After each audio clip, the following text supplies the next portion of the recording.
Hey y'all, I'm Sharon Fenema. I am Assistant Professor of Worship and Director of Worship Life here at Pacific School of Religion, and also direct the Certificate in Sexuality and Religion program here, and do organizing with the Interfaith for Black Lives Coalition in Oakland, and also with the Stop Urban Shield Coalition. Ayoka? Hey y'all, my name is Ayoka Turner, and I am the Director of Operations for Black Lives Matter Network.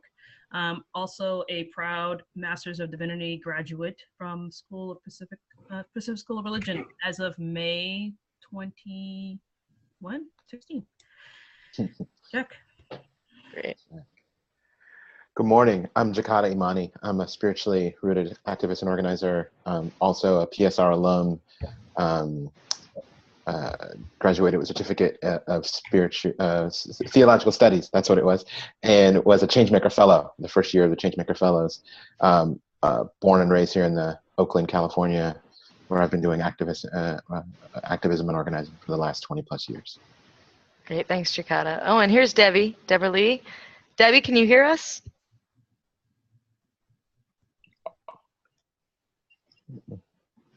Debbie, can you hear us?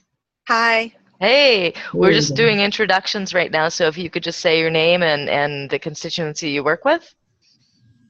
Hi, my name is Reverend Deborah Lee, and I'm a United Church of Christ minister, and I'm the program director with the Interfaith Movement for Human Integrity, working at the intersection of immigration and mass incarceration. Great, thanks, Debbie. Great. Well, we're going to start this morning with David Vasquez-Levy, who will be talking a little bit about preaching resources and framing the theological conversation around some of the troubling executive orders that we've seen in the last week or so. David? Thank you, Leslie. And before I do, I do want to check in with you, Deborah, in terms of your availability, what time frame it is to make sure we get to you, because I know you'll have a shorter window. No, I'm okay. Okay, great, thank you. I can be here. Good. Well, thanks. So again, a welcome to all and appreciation to those of you on this conversation, sharing some of your insight. It is a critical moment, as we know well. And when I think about what shall we say on Sunday morning, as part of what I've been thinking, and you know, the fact that it is a moment where we must speak. You know, I think that this is a moment where we must speak both because of our integrity and, you know, to the extent that we acknowledge ourselves as leaders in the society, to the extent that we claim to proclaim good news to the world. This is a moment where we must speak because many people in our communities are feeling the fear and the concern and the direct impact of what this moment is bringing for them. So I hope our conversation in this hour will help strengthen in you who are participating and all of us around the screen here, our conviction about the fact that, that we must speak and that we can, because I think one of the challenges we will face already in this new administration is a sense of deep disorientation by the level of just disconcerting orders that are being sent in every direction. And I'm convinced that this is part of a tactic to really destabilize our communities and undermine our capacity to respond. We are entering a period that I think at times does feel to be unprecedented for some of us. There is nothing more intense than the present moment, you know. So there may be historical periods that have been worse, but the present moment is the one we feel the most. One thing that's helpful to remember for ourselves, we discussed this in our last webinar, which focused on the work at Standing Rock, on the fact that the reality is that many of our communities have lived for generations, for centuries, in a space where the government does not represent their best interests. The government policies undermine every aspect of their communities, and it's antithetical to them. That's certainly the case for Native American communities, for African American communities, for Asian American communities, for many of our marginalized communities, Latino communities as well. The difference now is that in a way it feels that all of us are experiencing that same sense of disorientation for at least half of the country, you know, and so part of it is we must speak in this moment.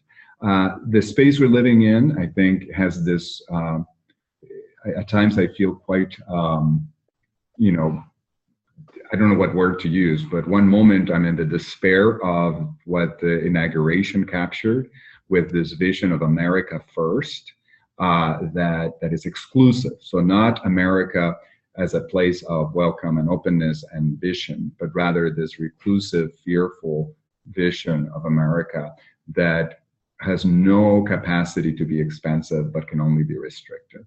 And then the experience that I know many of us participated in the next day of this massive group of people coming together for the Women's March and to live between those two. That experience for me was framed specifically in just my way to the march. So we went to the parking lot in El Cerrito del Norte, for those of you familiar with the BART system here in the Bay Area. And as we pulled into the parking lot, it was just masses of people. Saturday on the parking lot is packed, and there's people with signs, with balloons, with pink hats. It was festive in a way. And then we got to the station and crammed into the platform. And as do many of you who rode BART on that day, at every stop we would come in, the train was already packed. And we would come in and there was no way any more people were gonna get in. But rather than frustration, there was this cheer that would rise at each of the stops. And then we moved to the next one and another cheer.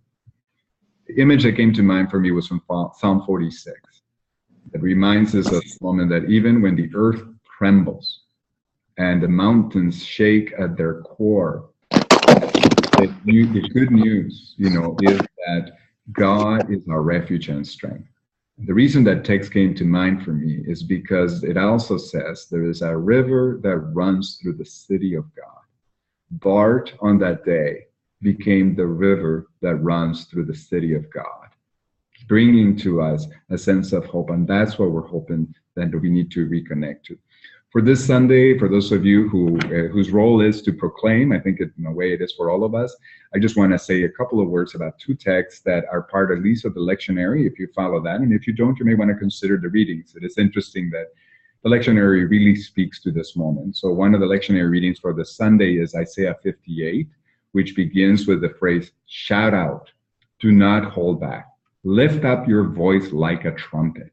So if you are wondering about what is the place of a religious leader in speaking, Isaiah gives us both the call and the demand to do that. It then goes on to talk about the emptiness of our rituals, unless they are deeply connected to proclaiming good news to the poor, freeing the captives, binding up the brokenhearted. So there's plenty in that text to really invite us to think about this. An image that has been helpful to me was shared yesterday in chapel by our dean, academic dean, Mary Donovan Turner, in her sermon, where she quoted her niece, who did a post on Facebook on Sunday morning. She lives in the South. And her niece is somebody who is, as many young people, is ambivalent at the role of the church. And she said, how is it possible, on her post she explained, that a people gathered this morning in fancy buildings around the area to worship a refugee for the Middle East will spend the rest of the week making no room for the current children and women who are trying to escape the despair of their lives. So, and her final line was, you could just as well stay home and sleep in on Sunday morning. That is a very concrete articulation of what Isaiah calls us to do. What is the point of our fasting unless it serves the call of proclaiming good news?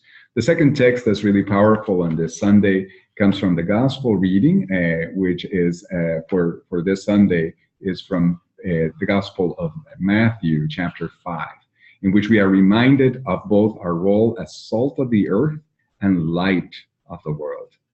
Again, the text will preach itself, I think, as we pay attention to it, but to really invite us to spend time with our communities, to affirm the grief many of them they may be experiencing, to try to catalyze that, and to say this is deeply rooted in our scriptures as we live them out, and to tend to any questions that may remain about whether our role needs to be, what our role should be in this moment. There are ways in our text that allow us to be able to do this without necessarily being partisan about it, but rather being very clearly on the side of proclaiming good news. Thanks. I think you're muted, Leslie.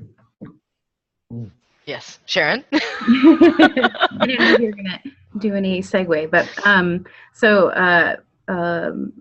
Leslie invited me to talk a little bit about resources for worship that folks might consider in your gatherings this week. And one of the things that's been really on my mind and heart these days is the number of people who have been actively involved in social movements in the recent years, who are just feeling really brokenhearted about the state of what's happening in our country, and who are really coming to their faith communities with a sense of despair of watching the work that folks have done for the last decade being wiped away with a swipe of a pen. And so one of the things I wanted to invite people to think about, if your community has been one that's been really actively involved in movements for social change, this may be what you're encountering, is folks who are coming together feeling really brokenhearted. And so a ritual action that could be part of your community gathering is just to create hearts, and to invite people to write down on those hearts the thing that is breaking their heart right now. And to have a ritual moment in the context of worship where you might actually tear those hearts as an expression of that deep sense of lament that people are feeling. And it might also be possible later in the service to think about, together as a community, to ignite your moral imagination around what might be needed to bring that heart back together, what mending might be needed. And you could use sort of masking tape or some other kind of tape that you can write on, and have people actually put their heart back together, or their heart together with someone else's heart, and write on that piece of tape what is going to be needed in order to mend our broken hearts right now. And those would be a wonderful addition to, if your community does a sort of joint confession at any point in your service, or a moment of passing of the peace, any time where you're developing those relationships, to really honor and name the fact that people are coming into this time, people who have been doing work are coming into this time feeling really despairing or brokenhearted about what's happening. Another idea that came to me was thinking of one of my friends posted on Facebook, clearly we're all on social media these days, that they felt like they were just tied up in knots over what's happening. And that ignited sort of my imagination around thinking about, especially in conversation with the passage from Isaiah that talks about the action that God hopes for us is to loosen the bonds of injustice. So I was thinking about having small pieces of fabric or rope that are tied in knots, and giving those out to your community and asking people to think about what is the knot of injustice that they're feeling called to work toward untying, and actually inviting people to not untie it in the context of worship, but to walk around with it, to hold it in their pocket, to be with that feeling of being knotted, and to really consider in each action that they're doing, every step that they're taking throughout the week, are they working toward untying that knot, to working toward loosening the bond of injustice that they're experiencing, and then maybe coming back together in following weeks to talk about what they might feel compelled to in community in order to untie those knots, or what resources they might need from the community in order to untie those knots. That there may be things that you together as a community need to foster in order to enable people to loosen the bonds of injustice. And the last thing I was thinking about was that there are, in many of our worshiping communities, there's a sense that we come to worship to be fed and nourished and comforted and held. And I fully affirm all of that. But oftentimes that creates a binary between that and being involved in social action. And so I think it's a really important time for us to break open that binary, and to say in our communities that the things that we do in the context of worship, the things that we do when we gather together, are intimately interwoven with the actions that we're called to beyond the walls. And it reminds me of the origin of the word liturgy, which some of our Christian communities use to describe what they do on Sundays, is really the etymological origin is around the work of the people. And it really designated a work that was done on behalf of the state.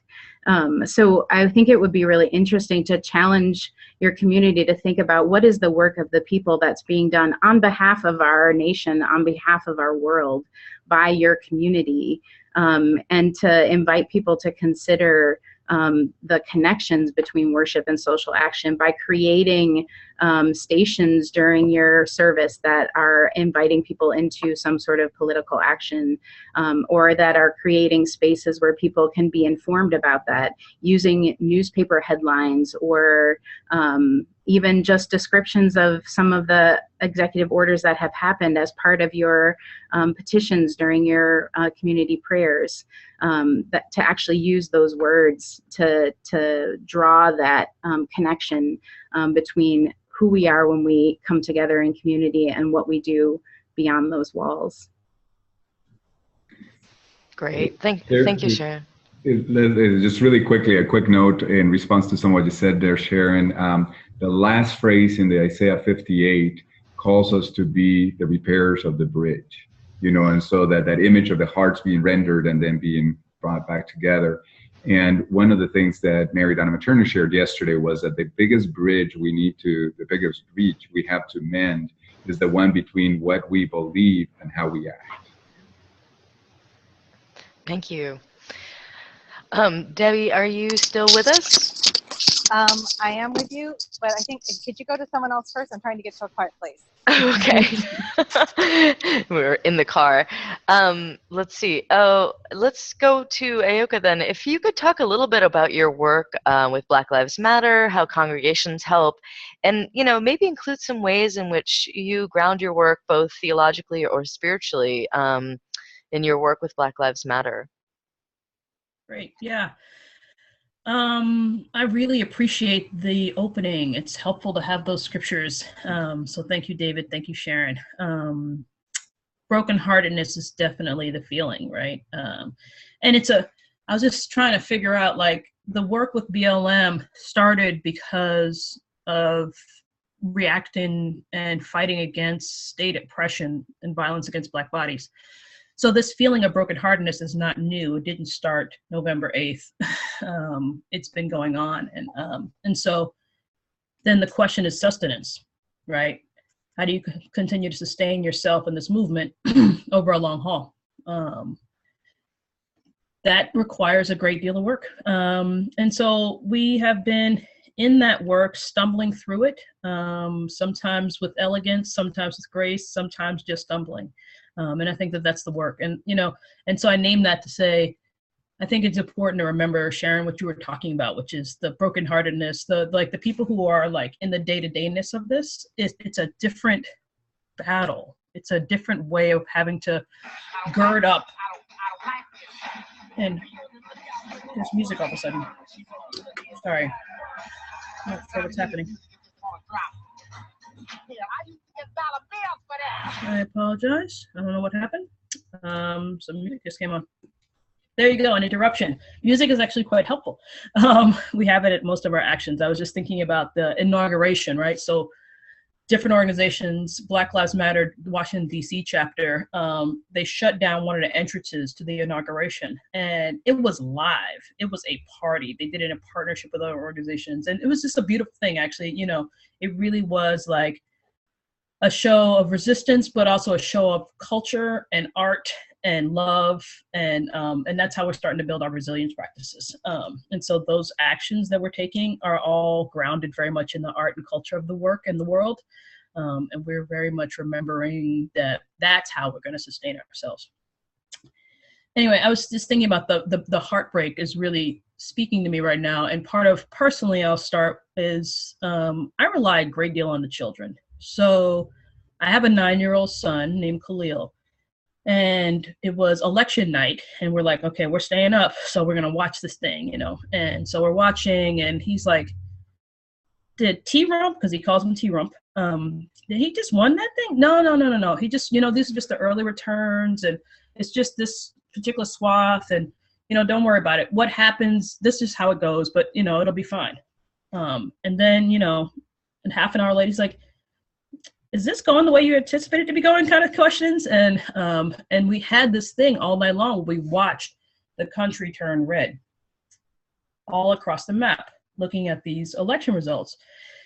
So he gave up after a while. He went to bed because he's like, well, it seems like T-Rump is going to win, but I'm going to go to sleep. And the next morning he woke up, and my partner and I had been up for most of the night watching and crying. And the first thing that I really wanted to say to him was apologize. We have to apologize to our children, you know, because we have been in this fight for a really long time. We have been working, we have been, and maybe we haven't been doing it right. Maybe we have been really stuck on, interested in being right, you know, making perfect the enemy of the good. And we're right, but we're not actually building. We're not actually trying to connect with people.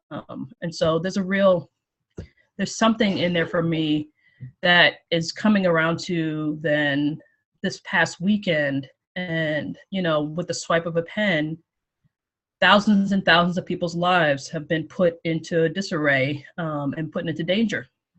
And what was beautiful about it was going to San Francisco airport, and I have the sign on the wall, which is, this is my son's room, and he collects all the signs, and he's going to protests. He was out all day with us on Inauguration Day.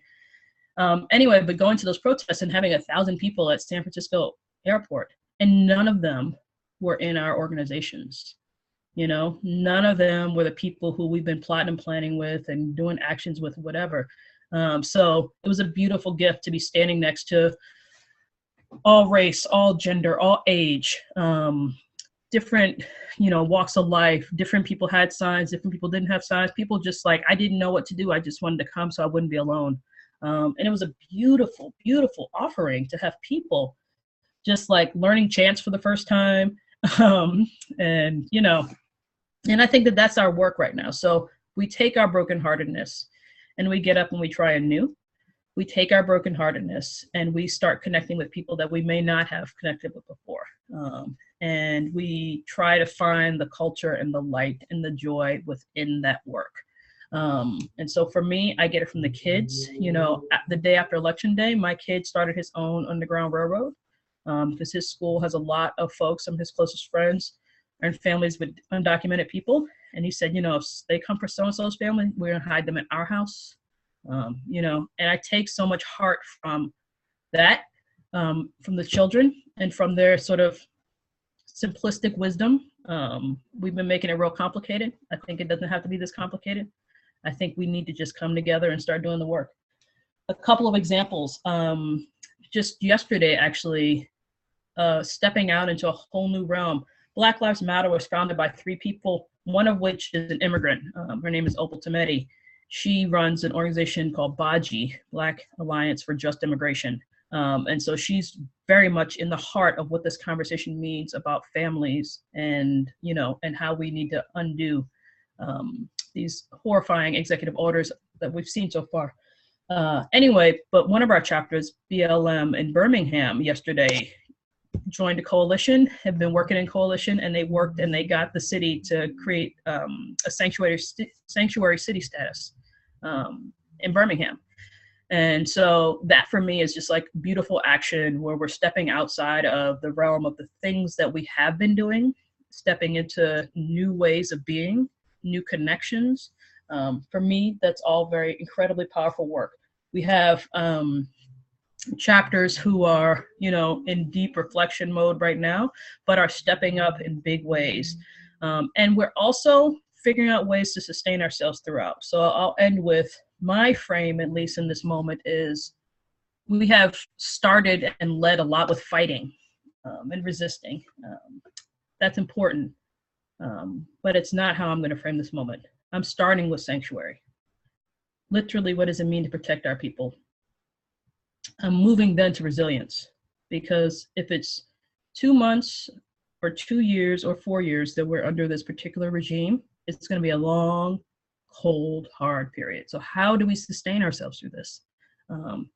And then we resist, right? And in that order. So what does it look like to have people on the front lines practicing sanctuary instead of resistance? Yeah, so I'll end there. Thanks, Ayoka. One clarification, you went to seminary, so you know all the sort of framing of theology. I'm wondering, like what you could say to sort of Christian leaders who are trying to frame things like the Black Lives Matter movement or like sanctuary, some thoughts around that from, a theological or spiritual perspective. Yeah, I have a little bit. I think that, when we talk about gathering, that's a work of spirit. And so when we take our church out into the streets, like we saw in the airports over the last week, that's what we're seeing, right? It's not easy, right? There are people there who are like, oh, who are these people? And, kind of like, you're on my turf. And so I think that that's the space where we have to work. Like, we all are required to step up and engage in new ways at this point. This is something that's going to happen behind the pulpit. This is something that's going to happen on the street corners, on the block, and everywhere in between. And so I think that for me, the biggest call is for us to actually not assume, but to actually step into the pocket in a different way and to really engage with people in new ways. And there's a great deal of critique right now about, what you did and didn't do. If you went to the Women's March and you marched, that's great. If you didn't go, that sucks. Or, the opposite, right? Like, you shouldn't have been with those people. You shouldn't march and whatever. Like, there's just a great deal of critique, and then we don't have room for that anymore. Like, there's just not a grace and a generosity of spirit that we have to all exist with. I want to hear that in pulpits. I want to hear that in sermons. I want to hear that from the Bible study. I want to hear that in all ways. And I want to see that when I go to actions. And I want people to be generous with each other, because that's where my pulpit has been, in the streets. And so I want people to be able to learn and to grow and to spend that space and time together in new ways that are required in this moment. Yeah. Awesome. Thanks. Yeah. Let's go ahead. Jakata, can you address some strategies around movement building and that sort of connection to moral imagination in your work over the years? Well, yeah, I've been sitting for a while since the election with this question of what do we do now? And sadly, I'm gonna echo some of the things Akaya said, because Ayoka said, excuse me, because organizers think alike. we got some of the same trainers. We were trained in the streets and trained in the seminary by some of the best. So here we go. The three things I've been saying to people is, one, we have to love each other. That the first move is that we have to love each other hard. And there's little acts that we can take, bringing together people, 4 of your friends, and bring some comfort food. I know it's New Year and we all trying to slim up and get ready for summer, but like, let's just actually say, what's that thing that really deeply feeds you and makes you feel fed? Bring that over. You bring yours, and we're gonna feed each other, right? We're just gonna create that fellowship and bring that food together around the table. And it doesn't take a lot, right? So that's one. Love on each other. Say it often. Mean it. Show it through acts of kindness. Like, this is now the time for us to act. And I think that's the thing I've been trying to practice and encouraging myself to practice. Is there's a lot of fear, there's a lot of loneliness and regret and shame, and we can go down the rabbit hole. But then, what am I going to do? Well, the first thing is I'm going to act in love. So that's the thing that's been sticking with me, because I think we're going to need that. And I think that the second is that there is this thing, and I've seen it from the beginning. There's been this sort of, at first there was a wait and see, and I think we're done with the wait and see. But there is this sort of question around, how do we be reasonable? As adults in the room, we want to be reasonable and responsible. We want to look for ways where we can like partner together or work together, things that we can work on. And I just have to be like really, really clear here. The things that Donald Trump has talked about and the things he's begun to do, there's no way to work with those things. To the level of irresponsibility, the level of just cruelty, no matter where you fall on these issues. Young people who are visiting their family over the holidays for spring break, who are students in the United States, stopped at the airport and turned around. Folks who have risked their lives in their countries working with the United States government and on their way to reunite with their families turned around, right? That's just mean-spirited, cruel, and small-hearted. We can't collaborate, participate with that in any way. And I think we have to say, that we're not going to condone or legitimize a regime that takes these kinds of steps. I think we have to take him at his face value when the things that he said that he was going to do on the campaign trail, now he's doing them. And so all of those things, it's his intention to do. And those things are inhumane, unchristian, un-American. I don't know. They're just mean-spirited, small, and hold none of the values that no one would espouse that I know. Jesus said, when I was hungry, did you feed me? When I was a stranger, did you welcome me in? Right? We are quite literally turning away the stranger at the door, and people who ain't even strangers, folks who've been living here with green cards. Okay, so every single step, I think we have to stop looking for being reasonable. We have to be unreasonably committed to our principles and our values as people of faith, unreasonably so. This is not a time to be reasonable in our commitments to our values, because that's how we end up with Muslims being carted off.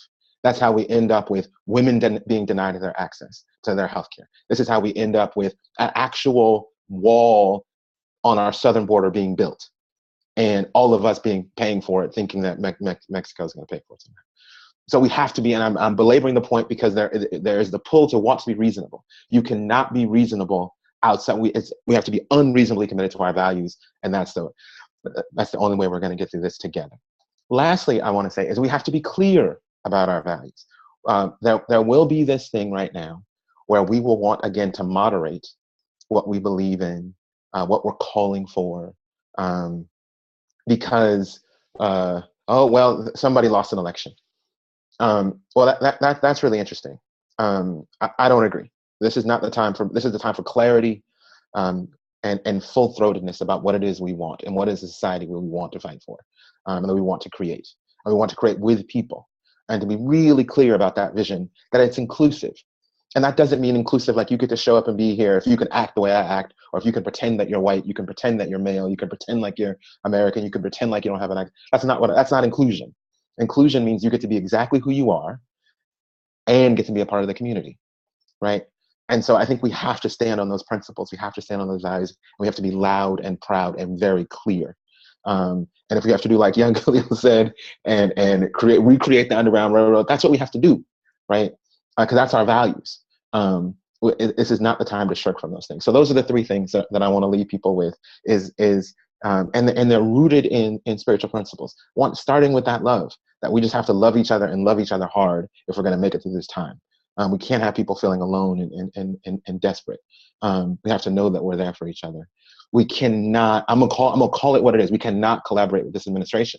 There's no looking for common ground with folks who are willing to take these sort of callous, hateful acts against actual human beings. We have to say, until you reject everything that you've called for and undone it, and then deal with the fallout of the violence that you've caused by coming after immigrants and women and folks who are non-Christian and queer folks, until you take responsibility and do something about that, there is no common ground, because we don't tolerate that, and that's not who we are.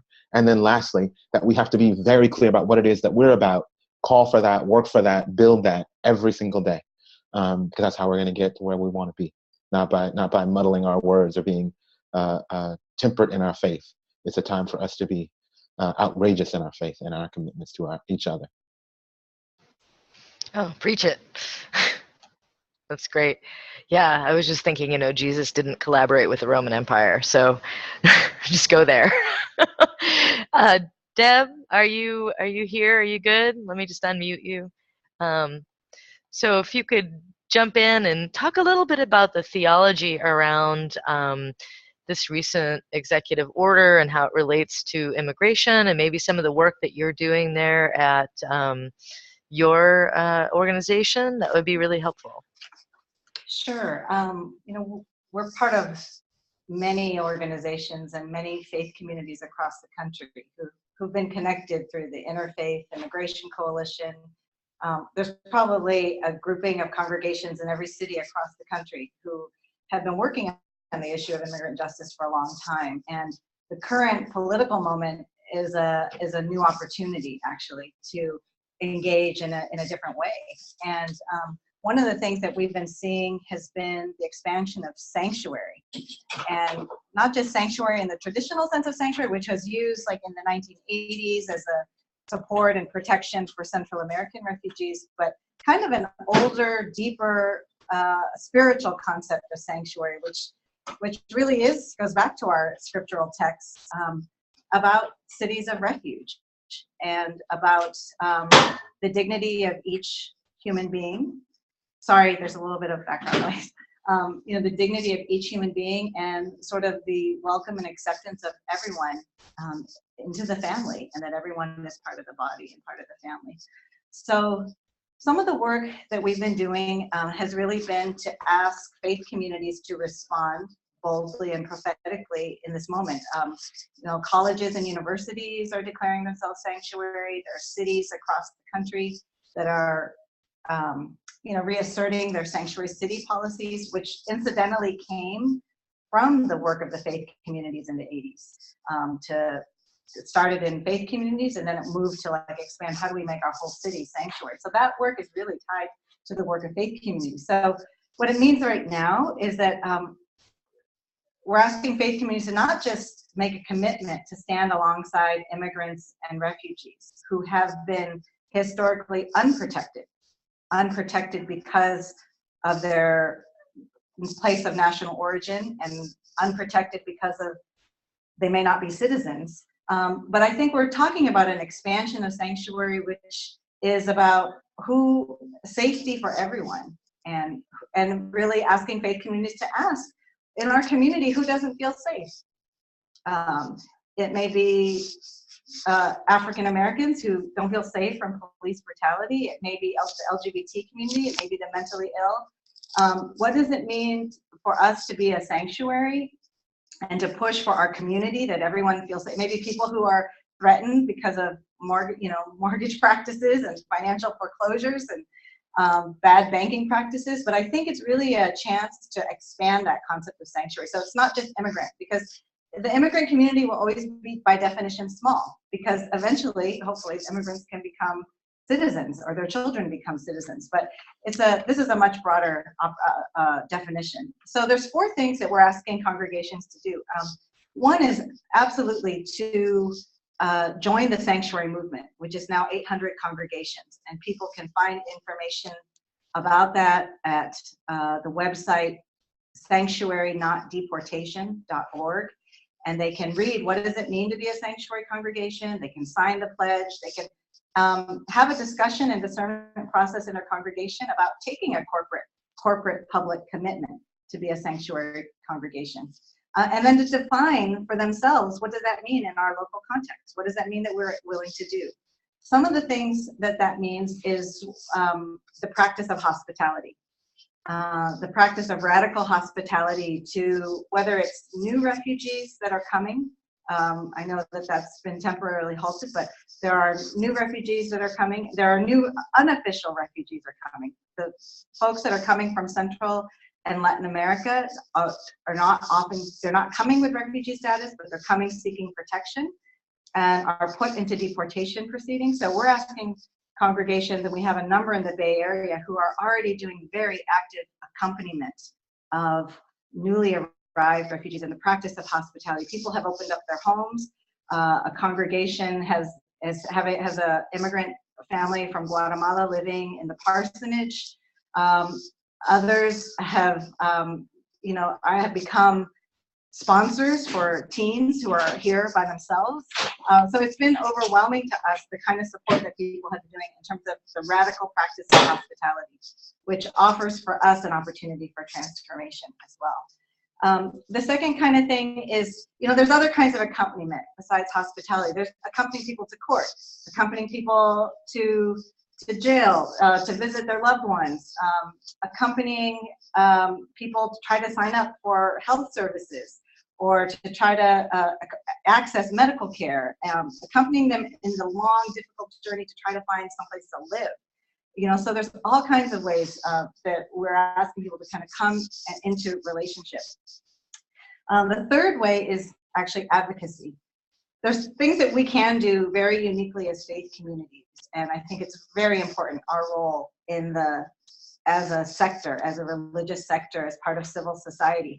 But we also need to use our moral weight and our moral leverage to leverage other sectors of society, whether that's the business community or whether that's the local governments. But what does it mean to, like, find out from your police departments? Do they collaborate with ICE? Find out from your county sheriff. Find out from your board of supervisors. Ask them what they can do. What kind of protections can they guarantee for the citizens of your community? And the moral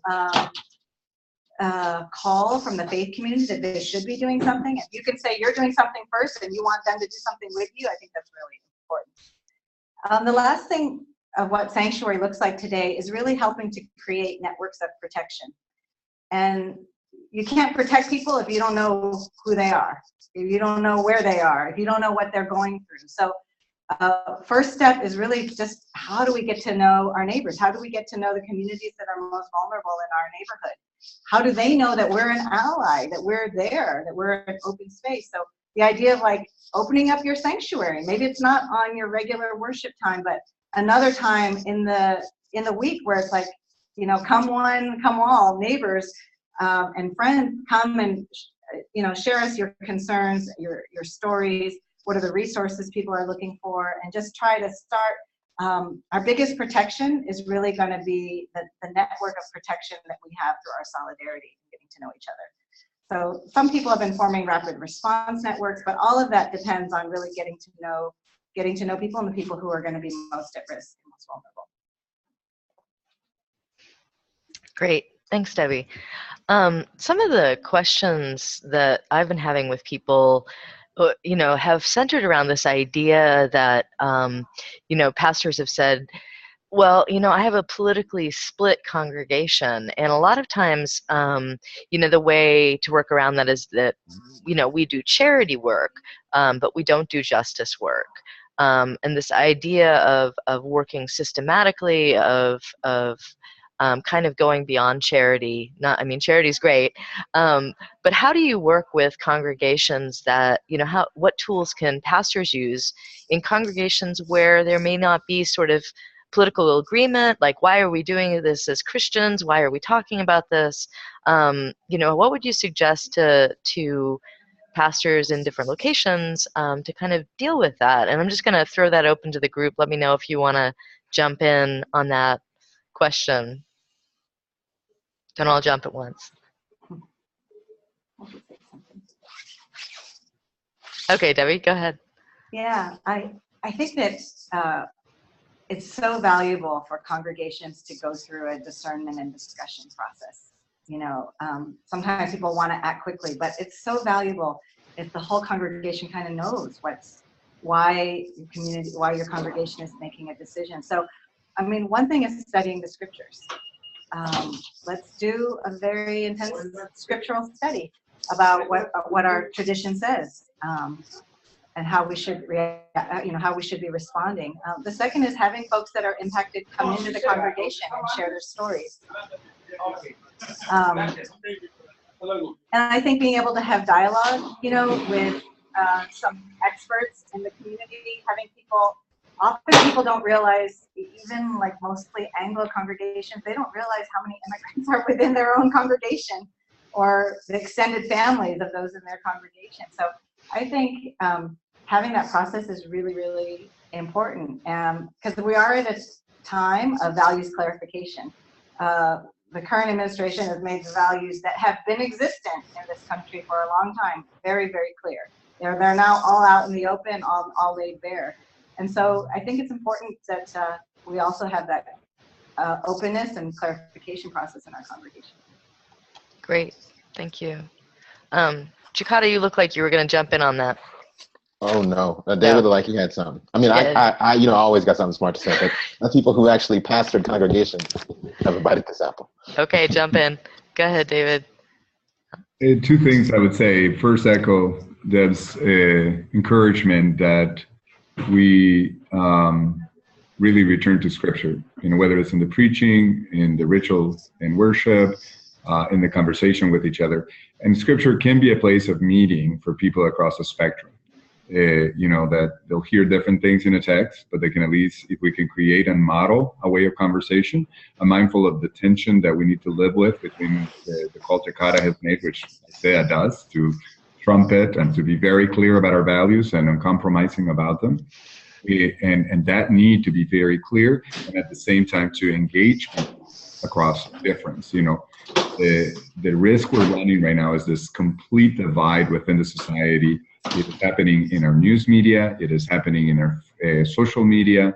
It's happening in this contrasting terror between the two. And there is a need for some of that to happen because we need to clarify our understandings and perspectives. But the congregational life can be a place of encounter. People have deeper connections that go outside of the political spectrum and divides they have. And so can we create the kind of space where people can speak honestly and openly and with conviction about what they believe, but create a covenant or an agreement that allows people to hear each other out, even if they won't come to an agreement about that.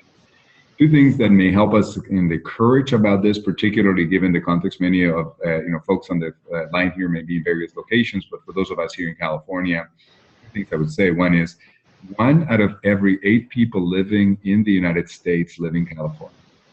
We are a very large voice in this place. How do we lead from this location? California is the 6th largest economy in the world. So we are in a position without necessarily just thinking about Calix, we're just going to create our own little fiefdom and run away. But we can use our privilege, our position to be able to transform that. Can we create images of what this looks like when we do it better, within our congregations, when we do it in our communities? And the final thing is just a reminder that the largest social organization in the country is the network of congregations. As Deb mentioned, there are congregations working on immigration in every city around the country. In the smallest town around the country, everything is gone. The gas station's gone, the bank's gone, the schools are gone. There is still churches in every single location. So we need to realize the network power of our communities and to not allow ourselves to feel disempowered or voiceless. Just wanted to jump in on that question too, Leslie, if that's okay. Thinking about sometimes what we do says a lot more about who we are than maybe the things that we hold as political beliefs. And so thinking about like some of the practices that you might have in your community that actually tell you a lot more about who you are, and using them as a source of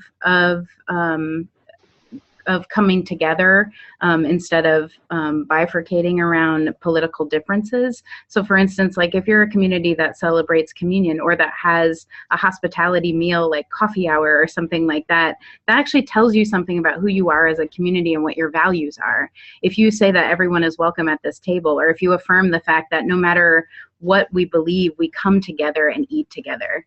That tells you something about who you are, and that can be a source for saying if we're a community that affirms that no matter where we are in the political spectrum, we eat together, then what does that mean for how we act in the world? What does that mean for how we come together around issues where we disagree? So I think there are also resources, not only in Scripture, but also in the things that we do as communities that tell us something about who we are, and that can be the foundation for having difficult conversations, for doing discernment, as Deb was talking about, doing discernment about how to move forward as a community, and really to think about, if this is something that we value as a community, this practice that we do together, what does that tell us about who we are and who we want to be in the world? Great, yeah, thank you. Just want to invite our listeners to ask questions. Down at the bottom of your screen is a Q&A button. You can click on it and then type in your question. We'll be happy to read it out to the panelists. we have a couple of not questions. That I would invite people to take a look at. One listener says, came across an interesting piece arguing that we should not use this term dissent, as it's basic civics that we should have been doing all along. This could be argued both ways, but I do hope the sustaining work we find ourselves in now and the new folks joining in the work, particularly from a place of faith, will see this as a work of a lifetime and stay engaged after the victories I'm convinced we will all see, hopefully sooner than later. Just, interesting side note there. And another person noted that they're going to a Super Bowl party this Sunday where there'll be a First Amendment corner with markers and poster board for other people to make signs if they would like, and who may not be quite as into the football. Just ideas to gather people together in community. Just, we have about 7 minutes left, and Leslie? Yes. Can I jump in on that question, since there seems to be a little bit of time, and talk a little bit about it from that angle, because I do think it's important. It is that there is something that's that there is fear and uncertainty in the country, and it's been in the country for a while. It's actually, I would say, on the West, and not just the United States, but let's talk about that for a second. So I think that there is deep fear and uncertainty, and which the last election, a candidate tapped into in a really deep way. And I think that there is an opportunity to talk and explore that fear and uncertainty. And there was something that about the message of exclusiveness, of blaming others, that gave some sense of hope to some people. And I think that there's an opportunity for have a conversation about that, like in congregations, to say, what is it that leaves us feeling so insecure, or what is that sort of sense of worry, and what do we hope to get by excluding others, and to have that conversation, to actually break open that conversation and to have it at a deep level, and then a theological level, like that as Sharon sort of touched on, like about, well, how does this dovetail with what we believe? And because all of us have practices that are, and things that we do that fall outside of what our belief system are, and most of the time it's because we haven't looked at them deeply, or haven't committed to change them. That allows us to continue to do this, to move in this ways that is inconsistent with our set of values and beliefs. And we have to push ourselves to say, do I really believe that? I say I believe, that I'm on Jesus' team. But if I'm standing here now and I have to say, well, do I get to? But that makes me feel uncomfortable. That it may be an opportunity for people to deepen their faith. As in a pivot there. So there's something about that seems like there's an opportunity. Yeah, a related question just came in where someone asked, how do we deal with the 81% of evangelicals, white evangelicals, who are still excited about Trump? Should we ignore them? What if you're forced to engage with them? How can you proclaim good news? The person says, I personally want to summon the rage of Yahweh from the prophets. What do we do with the evangelicals who are supporting Trump? I'll start. I think Deb, you would have some good advice on that, given the set of congregations you work with, and others might as well. But I'll just say two brief things. The first one is, when it comes to immigrants, evangelical churches have actually done a heck of a lot better job than progressive white denominations in welcoming immigrants. They're much more diverse than most of our white denominations. So the first thing I would say is to tease out what we see in the data and in the reporting, and to realize that there is quite a bit of variety within evangelical Christianity, even within white evangelical Christianity. So where are the access points where individual personal connections may create an openness? An interesting idea might be, whether a congregation can look around its neighborhood and see where some of those congregations are that are on a different place in the political spectrum, and invite a meal. invite a simple meeting. Try to set the rules about what the conversation will go and where it will go, and just get to know each other, because I think one of the things we'll need to deal with is the stereotyping that we're living with, and recognize that there is a plurality within the various groups we're a part of, and not allow ourselves to be defined by the statistics.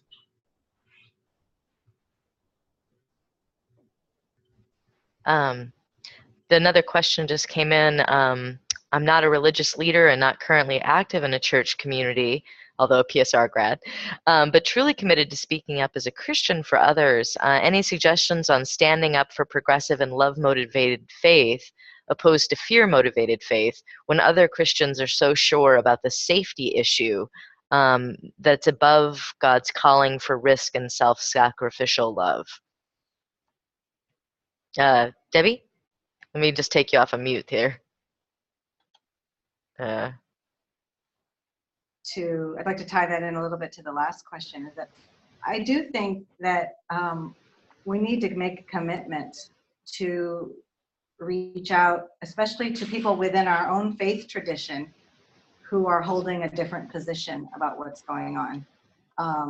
It's a hard job, but I think we're called to do that, at least between now and the next elections. We have to really try to, with the spirit of nonviolence, really understand, listen, love, and share maybe how from our own faith tradition we're coming to some different conclusions about how we should be called to act in the world. But I think it's only through relationship, because I do think we are getting more isolated in society, politically, the way Facebook, does the algorithms and everything, that I think we have to be very intentional. So I like David's suggestion about reaching out to another congregation, and talking to people. How do you feel about, how does our scriptures call us to respond to fear? What are we really afraid of? What does it mean that God is sovereign? And wrestle and struggle with people. So I originally come from Ohio, and I'm thinking, oh God, are you trying to send me back to Ohio? But I think there's a lot of us who have come to California, who have come to PSR because it's been a place of refuge, and and maybe we're being called to be missionaries in a different way, in a post-colonial way, to really try to reach out. It just like people went down to the South, in the freedom struggle. And we've got to go reach out to people who don't necessarily agree with us. Great. Thank you. We are at 12 o'clock, and we got most of the questions answered. I just want to let folks know that a recording of this webinar will be available on the Ignite Institute's website at www.ignite@psr.com shortly. We're also going to be collecting resources for action on that website, and we'll have some posted there now, and we'll be adding to them as we hear from the panelists, or as you send them in to us. So we'll just keep adding there. Does anybody have a final comment? David, you just clicked off your mute, so. Yeah, just a quick word about some of the specific resources. We're going to try to get a recording of Mary Donovan Turner's sermon from yesterday, which is on the Isaiah text, so that if you're preparing to preach on Sunday, you'll have that. I know Sharon also shared in chapel litany and some other pieces yesterday that we'll try to put on the website. So there'll be some pretty practical things that when you're putting your bulletin together, you may want to consider taking a look at the site that Leslie's mentioned. And then finally, this is for the long haul. For PSR, this is an important conversation. I encourage you to look on our website at psr.edu about our upcoming oral lectures that will be focusing on borders and identity. This is a theme we identified already several months back, and it's become just that much more significant. And the core of the conversation will be in a time when we are defining ourselves so much by borders and boundaries, where we cannot be a nation unless we have a wall. Many of us live across those boundaries of race, of ethnicity, of religion, of nationality. How do we create cohesive communities, compassionate communities across difference? Jose Antonio Vargas, who is undocumented, but also a successful journalist, a Pulitzer Prize-winning journalist, will be one of the keynote speakers.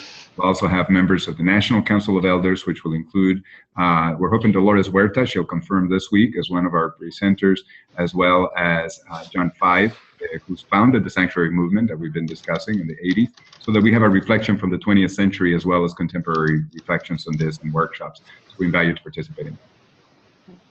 Great, thanks, David. Just Thank share you all. this. Go We ahead. have some sanctuary resources on our website at www.imforhumanintegrity.org. I am number 4, humanintegrity.org. I'm just getting that down. Human integrity. Or I hope I spelled that right. Just put that. I put the links to Ignite and I'm for Human Integrity.org into the chat screen. So that's what we've got. Well, thank you everyone so much for your time, our panelists and also our participants. Tune in next month and we'll be doing another one of these webinars. We don't have a topic yet, but likely we'll be talking about borders and immigration. We may be talking about, who knows? There's so much to talk about. So thank you very much and have a great day. Thanks, everyone. Thanks.